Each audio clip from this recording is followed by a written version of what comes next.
আজি আমাৰ ল'ৰাৰ 1 বছৰ সম্পূৰ্ণ হ'ল। সুদৰ্শন প্ৰিন্স পাঠক, তাৰ সেইটো অফিচিয়েল নাম। ঘৰত সোণ, বোপাই, বাবাটো, যি মন যায় কলিজাটো সকলোবিলাকে মাতো। এই ভিডিঅ'টোত মই কেইটামান কথা ক'ব বিচাৰিছোঁ। সঁচাকৈ ল'ৰা ছোৱালী জন্ম হোৱা দিনাৰে পৰা ডাঙৰ হোৱালৈকে মাক দেউতাকৰ যে কিমান আশা, কিমান কি ক'বলৈ ভাষা নাই। আজি সি আঙুলিটো ধৰিবলৈ শিকিছে, কালিলৈ সি অন্য এটা কিবা কৰিবলৈ শিকিছে। সেই অভিজ্ঞতাবোৰ আৰু সেই ফূৰ্তিবোৰ, সেই মুহূৰ্তখিনি মাক দেউতাকৰ বাহিৰে কোনেও উপলব্ধি কৰিব নোৱাৰে। এইখিনিত এটা মই কথা ক'ব বিচাৰিছোঁ, যিসকলে 8 মাহ 9 মহীয়া, এবছৰীয়া, 2 বছৰীয়া ল'ৰা ছোৱালীক এৰি থৈ পলাই গুচি যায়, কিমান নিষ্ঠুৰ হ'ব পাৰে ভাবিবচোন। নিজৰ ল'ৰা ছোৱালীৰ পৃথিৱীত আটাইতকৈ মৰমৰ ল'ৰা ছোৱালীও মাক দেউতাকৰ সেই মৰমবোৰৰ কথা বুজিব লাগে। মোৰ মা দেউতাইও চাগে মোক এনেকৈয়ে মৰমত তুলি তালি ডাঙৰ দীঘল কৰিছে। তাৰ প্ৰতিটো মুহূৰ্ত মই সাক্ষী। আৰু মাক মই মোৰ পত্নীক যিমান পাৰোঁ সহায় সহযোগিতা কৰিছোঁ। এগৰাকী মাকৰ বাবে এই সময়খিনি যিমান আনন্দকৰ সিমান কষ্টকৰ, বৰ কষ্ট হয়। কিন্তু সেই কষ্টৰ আনন্দ সাংঘাতিক এটা মাদকতা আছে। লাহে লাহে সি এনেকৈ অলপ বগাব শিকিলে। বাৰু যিয়ে নহওক, এয়াই হৈছে জীৱন, এয়াই হৈছে জীৱনৰ মাদকতা। মই সকলোকে ক'ম, নিজৰ ল'ৰা ছোৱালীক সদায় সময় দিব, মৰম কৰিব।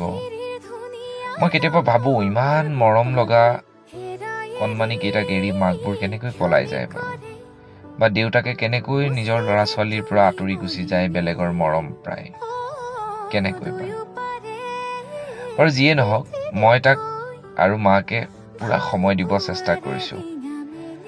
ৰাতিপুৱা গধূলি তাক ভগৱানৰ নাম কীৰ্তন এইবোৰ শুনোৱাইছোঁ, যাতে সি ভাল পৰিৱেশ এটা পায়।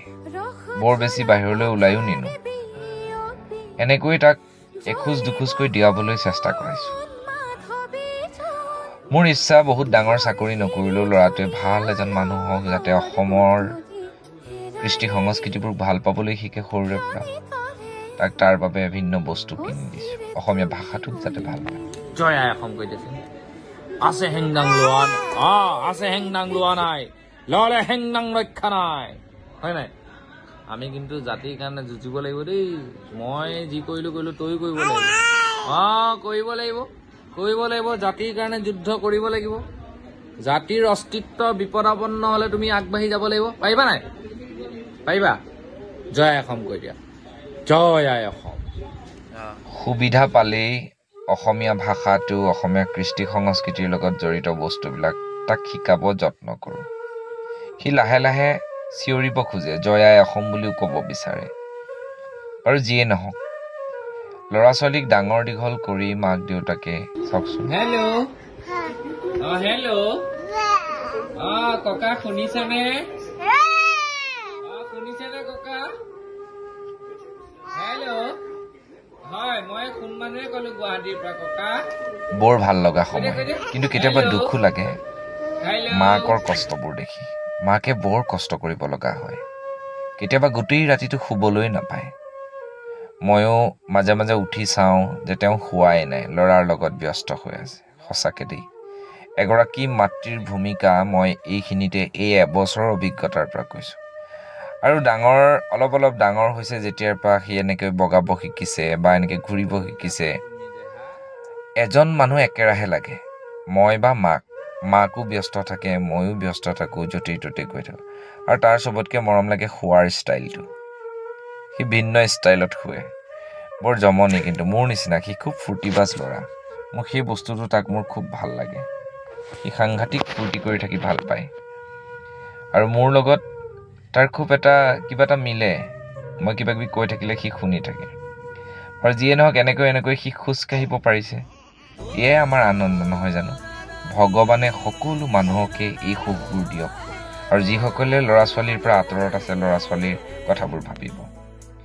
এয়া মোৰ মাৰ কোলাত দেখিছে নহয়, ঘৰলৈ গ'লে বিহুৰ সময়ত লৈ গৈছিলোঁ, তেতিয়া এনেকৈ তাক অকণমান আইতাকৰ কোলাত এই ড্ৰেছযোৰৰ সতি অকণমান পৰিৱেশটো অনুধাৱন কৰিব দিছিলোঁ। তাৰপিছত এয়া কেতিয়াবা মাক অকণমান ওলাই গ'লে মই এনেকৈ তাক উমলাব যত্ন কৰোঁ। পিছে বেছি দেৰি নাথাকে জানেই নহয়। মই আকৌ কৈছোঁ মাক দেউতাকৰ কিমান যে কষ্ট হয় এটা ল'ৰা ছোৱালী ডাঙৰ দীঘল কৰা। এই কথাবোৰ যাতে আমি কোনেও পাহৰিব নালাগে। ময়ো নাপাৰোঁ। মানে সাংঘাতিক অভিজ্ঞতা নহয়নে বাৰু? যিসকলে পাইছে এই অভিজ্ঞতাটো তেওঁলোকে ভালকৈ বুজিব। কষ্টও আছে কিন্তু লাহে লাহে মাতিব বিচাৰে।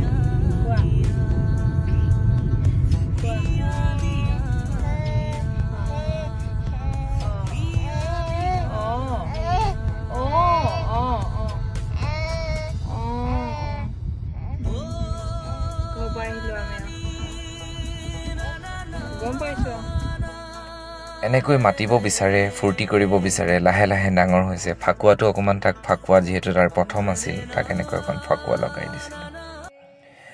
জীৱনটো সাংঘাতিক, সাংঘাতিকতকৈও সাংঘাতিক। চাওঁ বলকচোন।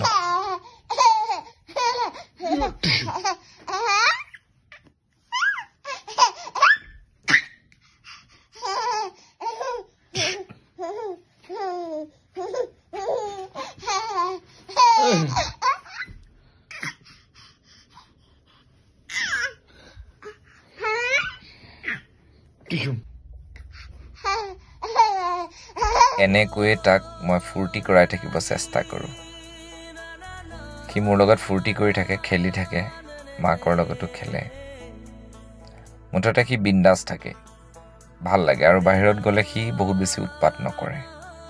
ভৱিষ্যতে কি হ'ব নাজানো, কিন্তু সংকল্প এটাই যে ভাল মানুহ হওক, মোৰ বেয়াবিলাক ল'ব নালাগে, মোৰ ভালবিলাক লওক। মোৰো দুই এটা বেয়া আছে, খংটো অকণ বেছি, এইবোৰ যাতে সি ল'ব নালাগে, ভালবোৰেই লওক। আকৌ কৈছোঁ, যিসকলে নিজৰ সন্তানক এৰি আঁতৰত আছেগৈ, আপোনাৰ এবাৰ মনত নপৰেনে নিজৰ সন্তানটোলৈ?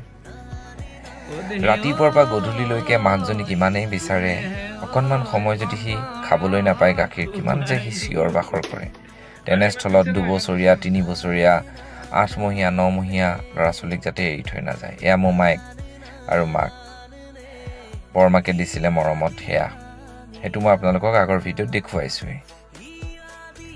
আৰু যিয়ে নহওক, এনেকৈ এখোজ দুখোজকৈ ডাঙৰ হয়। মই আকৌ কৈছোঁ, মাতৃ পিতৃৰ যি মৰম আৰু মানে ইমান কষ্টকৰ সময়, আনন্দৰ সময়, কষ্টকৰ সময় হ'লে বুজিব, বা এই অভিজ্ঞতা পালে বুজিব। মই এইটোও কওঁ যে সকলোকে ভগৱানে এই অভিজ্ঞতাটো দিয়ক। ককাকৰ কোলাটো সি বহি খুবেই ভাল পায়। আচৰিত লাগে, ককাক আৰু নাতিনীয়েকৰ যিটো সম্পৰ্ক সাংঘাতিক। সি এনেই সাধাৰণতে এনেকৈ ঠাণ্ডা মুণ্ডাকৈ বহি নাথাকে, কিন্তু ককাকক যেতিয়া লগ পাই যায় সি সাংঘাতিক ধুনীয়াকৈ বহি থাকে। ককাক মানে মোৰ দেউতাৰ কথা কৈছোঁ। ইমানেই টেষ্ট পায় সি, একদম ধুনীয়াকৈ বহি থাকে। এয়াই হৈছে জীৱনৰ মাদকতা। তাৰপিছত কেতিয়াবা ঘৰলৈ গ'লে এনেকৈ ঘৰৰ পৰা অহাৰ সময়ত মায়েও মনটো দুখ কৰে, সিও দুখ কৰে।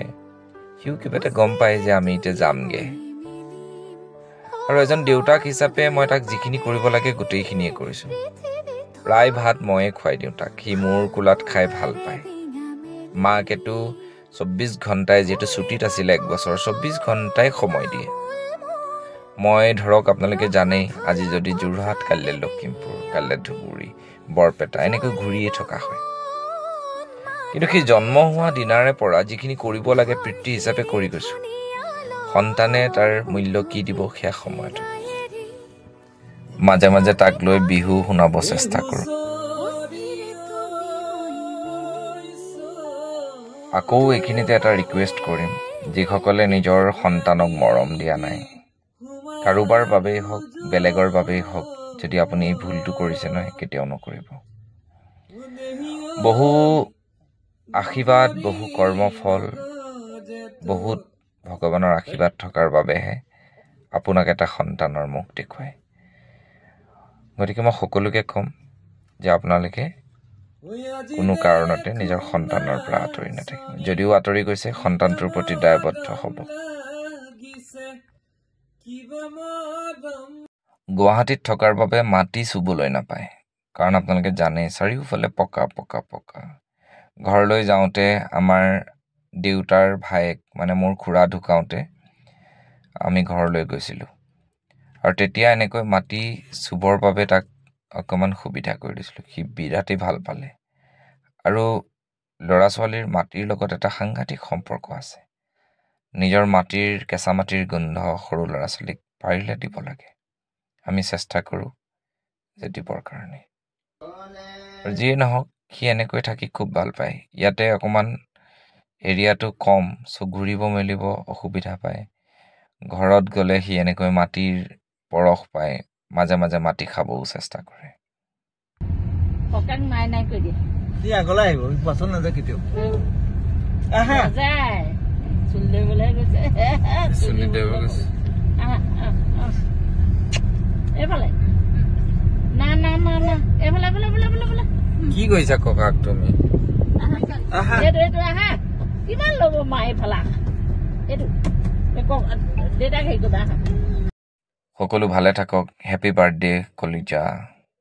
তোমাৰ জীৱন ভাল হওক। জয় আই অসম, জয় গুৰু।